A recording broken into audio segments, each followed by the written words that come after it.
Basically हम यहाँ पे तीन चीज़ों के बारे में बात कर रहे हैं, जो है डायलेक्टिकल मेथड के बारे में, तो उसमें फिर जो है डायलेक्टिकल आइडियलिज्म जो इसको द्वंद्वात्मक और आदर्शवाद भी कहते हैं, डायलेक्टिकल मटेरियलिज्म यानी द्वंद्वात्मक भौतिकवाद के बारे में। तो द्वंद्वात्मक जो आदर्शवाद है इसमें बेसिकली हम किस चीज़ पे फोकस करते हैं, इसमें हमारा जोर किस चीज़ पे होता है इसमें। Good morning everyone, welcome to this lecture series of western political philosophy. पाश्चात्य राजनीतिक की इस क्लास में आप सभी का स्वागत है हमारे यूट्यूब चैनल पे। आज की जो क्लास है इसमें हम तीन इम्पोर्टेंट टर्म जो हैं, तीन जो महत्वपूर्ण शब्द हैं, डायलेक्टिकल मेथड जिसको हिंदी में संवाद शैली कहते हैं, डायलेक्टिकल आइडियलिज्म जिसको हिंदी में द्वंद्वात्मक आदर्शवाद कहते हैं, और डायलेक्टिकल मटेरियलिज्म, इन तीन शब्दों को जो है समझने की कोशिश करेंगे। और यूजीसी नेट एग्जामिनेशन में इन तीन ये जो कॉन्सेप्ट हैं या जो कह सकते हैं शब्द हैं या टर्मिनोलॉजीज हैं, इससे क्वेश्चन जो है पूछे गए हैं। और ये जो जितने भी ये टर्म हैं आपस में इंटरकनेक्टेड हैं, मतलब कह सकते हैं इनका जो है पॉलिटिकल साइंस में जो है एज ए मेथडोलॉजी एक पद्धति के तौर पे इनका जो है इवोल्यूशन हुआ है। और इसी कॉन्सेप्ट को जो है हम इन डिटेल डिस्कस करेंगे। जैसे कि फॉर एग्जांपल आप देखिए समाज शैली, डायलेक्टिकल मेथड। आप जानते हैं कि प्लेटो के जितने भी ग्रंथ हैं, जितनी भी उन्होंने बुक्स लिखी हैं, चाहे वो अपॉलजी हो, जो है उसके बाद रिपब्लिक है, स्टेट्समैन है, जो है सिंपोजियम है, बहुत सी किताबें हैं, ऑलमोस्ट 36 के आसपास जो है प्लेटो ने किताबें लिखी हैं। तो ये जो किताबें हैं संवाद शैली में लिखी गई हैं। मतलब ये कि ये जो है कुछ लोग बैठे हुए हैं, आपस में डिस्कशन कर रहे हैं, वार्तालाप कर रहे हैं, और उनके कन्वर्सेशन के जरिए से, वार्तालाप के जरिए से जो है आर्ग्यूमेंट जो है आगे बढ़ा। जैसा कि आप देखते हैं कि प्लेटो की बुक रिपब्लिक, उसमें 6 कैरेक्टर हैं, 6 पात्र हैं, और उसमें मेन पात्र है सोक्रेटिस। उसके अलावा और भी है, सिफालस हैं, पोलीमार्कस हैं, एडिमेंटस हैं, ग्लाउकन हैं। ये सब पात्र हैं जो आपस में जो है न्याय के बारे में उनके क्या विचार हैं उसके बारे में वो बात करते हैं। और इसमें जो मेन कैरेक्टर है सोक्रेटिस, वो अपने आर्ग्यूमेंट के जरिए से जो उनकी डिफिनेशन है न्याय की, अलग अलग विचारकों की, ये जो पार्टिसिपेंट्स हैं उनके जो विचार हैं उनको वो जो है रिजेक्ट करते हैं और ये बताते हैं कि न्याय वास्तव में क्या चीज़ है। तो अगर हम बात करें समाज शैली की, तो आप देखें जो है यूनान में, ग्रीक में, जो आप जानते हैं सोक्रेटिस का आपने नाम सुना होगा। एथेंस की गलियों में जो है सुकरात जो है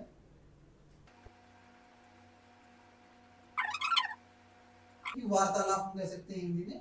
तो वार्तालाप में क्या चीजें हैं कि आप वहां पे कोई अपना तर्क रखेगा, कोई एक अपना आर्ग्यूमेंट रखेगा, और उसके अगेंस्ट अगर कोई व्यक्ति है जो डिसएग्री करता है, मतलब सपोज कि आपने कोई बात रखी, कोई आर्ग्यूमेंट रखा, और उस आर्ग्यूमेंट से कोई अगर सेटिस्फाइड नहीं है, संतुष्ट नहीं है, तो वो उसके अगेंस्ट जो है काउंटर आर्ग्यूमेंट रखेगा।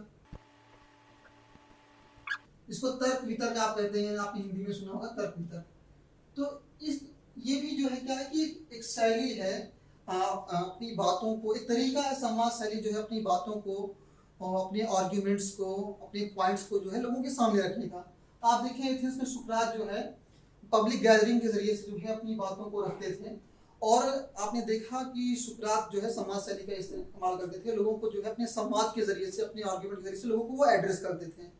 और एथेंस में जो है उनके ऊपर में आरोप लगाया गया, और यूजीसी एग्जामिनेशन में और इवन जेएनयू के एग्जामिनेशन में जो है एक क्वेश्चन पूछा गया था कि वो कौन से ऐसे चार्जेस थे जो सोक्रेटिस के ऊपर इम्पोज किए गए, लगाए गए थे। तो 2 चार्जेस थे। एक था उसमें जो है, एक उसमें था इम्पाइटी, पहला जो था इम्पाइटी, और दूसरा जो था करप्शन। तो सुकरात के ऊपर ये आरोप लगाया गया था कि ये जो सुकरात हैं अपने आर्ग्यूमेंट के जरिए से, अपने संवाद के जरिए से जो है, जो वहाँ के यूथ हैं, जो वहाँ के युवा हैं, उनको वो क्या कर रहे हैं कि जो आस्था है लोगों की उसको जो है वो क्या कर रहे हैं, विकृत कर रहे हैं, और लोगों को करप्ट कर रहे हैं, पथभ्रष्ट कर रहे हैं। ये उनके ऊपर आरोप लगा हुआ था। और ये 2 जो मैंने पॉइंट्स बताए हैं, ये एग्जाम के पॉइंट ऑफ व्यू से इंपॉर्टेंट है, ये एग्जाम में पूछे गए हैं, तो इसको आप नोट डाउन कर लीजिएगा। तो हम देखते हैं कि प्लेटो ने जो है, जैसा कि मैंने आपको बताया कि प्लेटो ने अपनी सारी बुक्स जो है समाज शैली में लिखी है। और मैंने ये भी बताया आपको कि सोक्रेटिस जो है समाज शैली के जरिए से जो है लोगों को एड्रेस करते थे, अपने आर्गुमेंट्स रखते थे। यहाँ तक आपकी बात क्लियर हो गई। लेकिन आपको ये समझने की जरूरत है, जो बारीकी है इस कॉन्सेप्ट की, कि समाज शैली को कभी भी जो है रिटन फॉर्म में, एक है कि आप लोगों से बातचीत कर रहे हैं, लोगों से कन्वर्सेशन कर रहे हैं, ये अलग चीज है। लेकिन सुकरात ने कभी कोई बुक नहीं लिखी, और सुकरात की का ये जो तरीका था जो है कि आर्ग्यूमेंट के जरिए से, कन्वर्सेशन के जरिए से, काउंटर आर्ग्यूमेंट के जरिए से, तर्क वितर्क के जरिए से अपनी बात को सिद्ध करना, अपने पॉइंट को प्रूव करना, ये इन्होंने अपने संवाद के जरिए से, बातचीत के जरिए से, वार्तालाप के जरिए से जो इसको इस्तेमाल किया था। लेकिन संवाद शैली को जो है रिटन फॉर्म में, कैसे फॉर्म में, आप यहां देखें, रिटन फॉर्म, इसको आप कह सकते हैं लिखित तौर पे जो है, मतलब लिखित भाषा में जो है, किसने इस्तेमाल किया सबसे पहले? प्लेटो ने इस्तेमाल किया। तो सुकरात एक ऐसे थिंकर हैं जिन्होंने समाज शैली को एक तरह से उसको डेवलप किया, अपने आर्ग्यूमेंट को, अपनी बातों को रखने के लिए, अपने पॉइंट्स को प्रूव करने के लिए। लेकिन प्लेटो ने ये रिटन फॉर्म में, मतलब written form in the sense कि जो उनकी किताबें हैं उनको उसी तर्ज पे, उसी मॉडल पे जो है उन्होंने लिखा, उसको डिजाइन किया।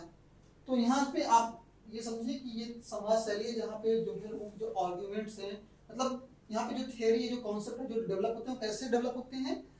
आर्ग्यूमेंट के जरिए से, काउंटर आर्ग्यूमेंट के जरिए से, संवाद के जरिए से जो है बातें आगे बढ़ती हैं, जो है डिस्कशन जो आगे बढ़ता है, और वहां से कुछ निगोशिएशन के जरिए से, डिस्कशन के जरिए से, वार्तालाप के जरिए से जो है कुछ नई चीजें निकल के आती हैं।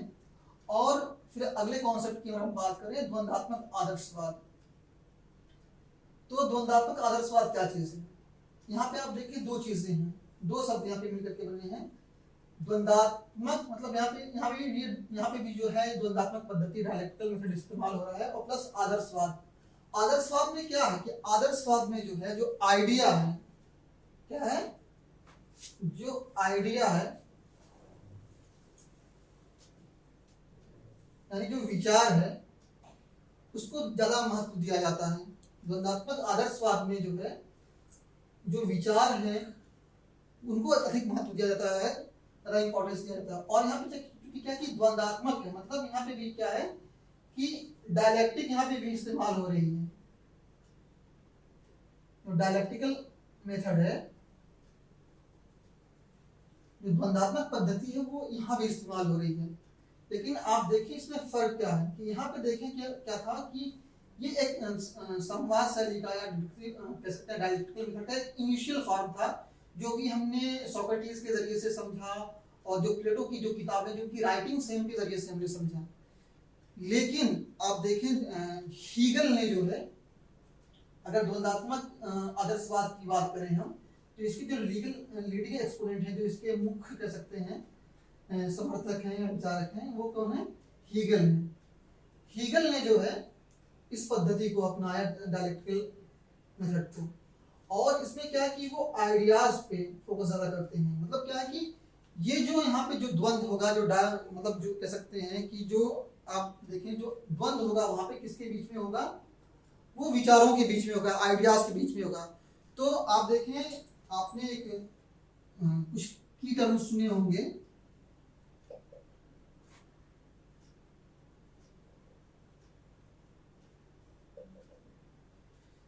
पहला इसको कह सकते हैं थीसिस,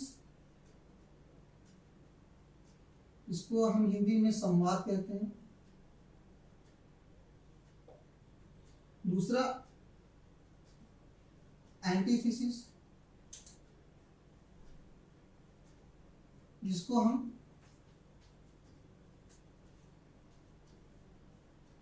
प्रतिवाद कहते हैं। और तीसरा सिंथेसिस, इसको हम हिंदी में संश्लेषण कहते हैं।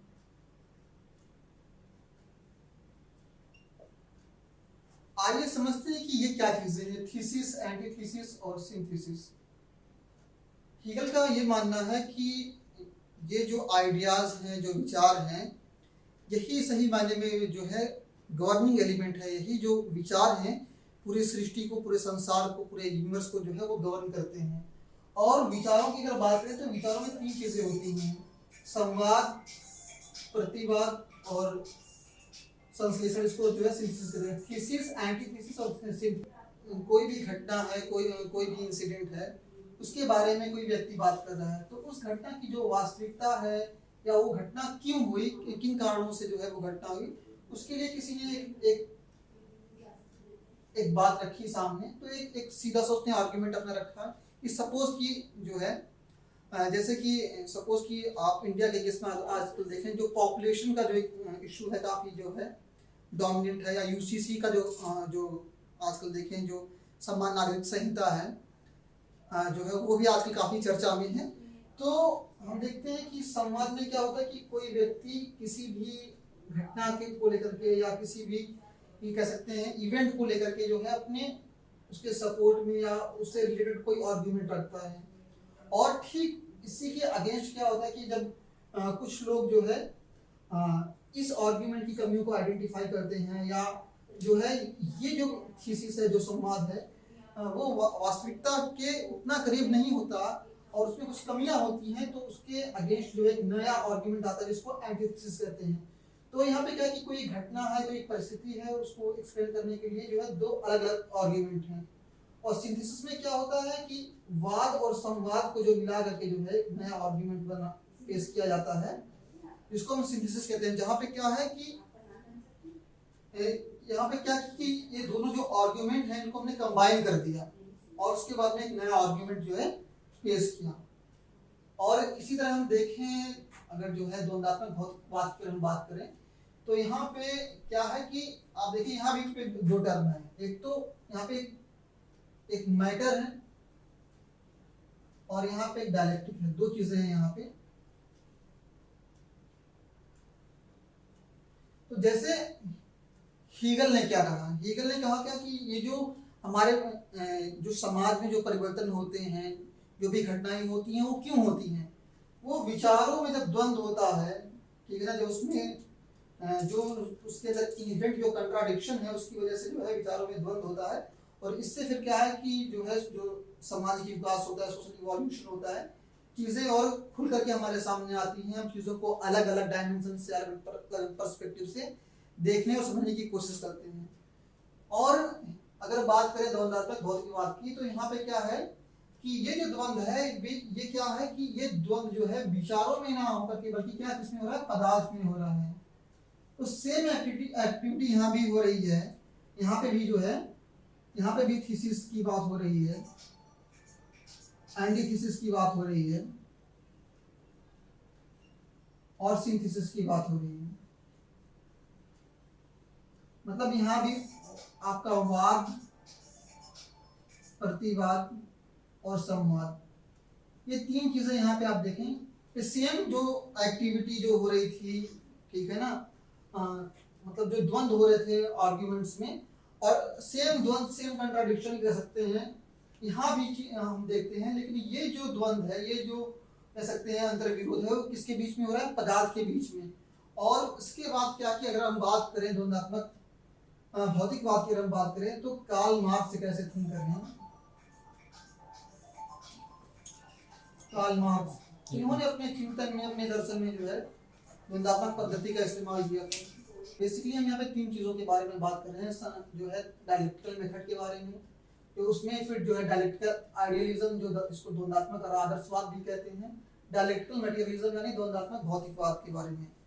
तो द्वंद्वात्मक जो आदर्शवाद है इसमें बेसिकली हम किस चीज पे फोकस करते हैं, इसमें हमारा जोर किस चीज पे होता है, इसमें हम विचारों पे जो है आइडियाज पे हमारा फोकस होता है। ये जो द्वंद्वात्मक आदर्शवाद है ये विचारों पे फोकस करता है। और जो द्वंद्वात्मक भौतिकवाद है इसका कह सकते हैं कि जो लीडिंग एक्सपोनेंट है, या कह सकते हैं जिस विचारक ने इस पद्धति को या इस तरीके को इस्तेमाल किया, वो कार्ल मार्क्स है, German political philosopher Karl Marx जो है, इन्होंने अपने कॉन्सेप्ट को, अपने आइडियाज को जो है कह सकते हैं प्रूव करने के लिए जो है इस तरीके को अप्लाई किया। फॉर एग्जांपल वो वाद, प्रतिवाद और संवाद की बात करते हैं, तो इन्हीं आर्गुमेंट को इस्तेमाल करके जो है वो जो है इतिहास की जो है भौतिक व्याख्या करते हैं, हिस्टोरिकल इंटरप्रिटेशन ऑफ हिस्ट्री वो करते हैं।